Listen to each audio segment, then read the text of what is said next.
Okay, so I rather cryptically posted on Facebook, best day ever.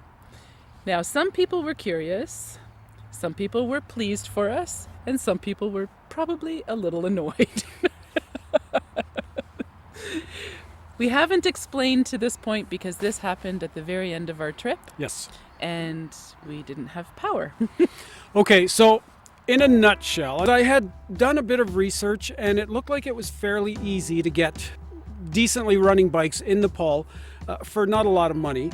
And the idea was to ride around for a month or so, and then at the end of it, we were going to donate them to a family that or someone who desperately needed a bike to get around. We found out while we did our little tour looking for these ratty old bikes that the initial cost of the motorcycle is only part of what the actual cost is because of the government's rather creative way of taxing them. In pretty much most cases, there's at least a 200% tax on them, never mind what might actually be owing in back taxes. So these $300 motorcycles that we were going to purchase and then give away actually would have ended up costing us well over $2,000, which was a bit out of our budget. What we ended up doing was just renting a couple of bikes, riding them around while we were trying to figure out what we were going to do with this $600. So at the tail end of our trip, when we dropped the bikes off, we figured out that there's as much a need for bicycles as there are motorcycles in certain parts of Nepal. And there is a woman named Pushpa Basnet who was the 2012 CNN Hero of the Year that was building a residential home for children who were children of people who are being incarcerated in Nepal. And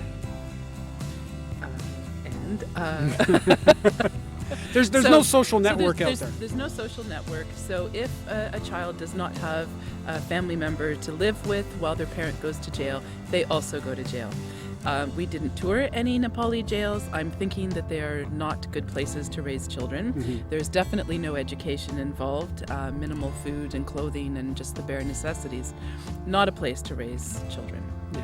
So there are quite a few children in Nepal that have literally grown up in prison with their parents. And we ended up getting in contact at the very last minute with Pushpa, and we purchased, instead of giving away these two $300 motorcycles, we used the money to purchase 10 brand new bicycles of varying sizes for the kids that she has in her residential home. So the reason why we said best day ever in our cryptic post was because you should have seen these kids. 40 children, probably 38 of them who had never ridden a bicycle before, were going crazy and learning how to ride a bicycle simultaneously. It was off the charts. It was like letting these kids loose with 10 bicycles was sort of like downtown Kathmandu traffic at 5 o'clock in the afternoon. Oh, letting us loose with two Royal Enfields in downtown Kathmandu. That's what it was. But in a good way. In a very good way.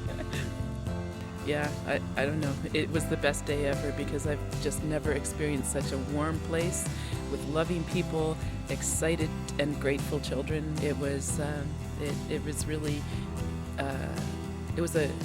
such an honor for us and such a really wonderful experience for us.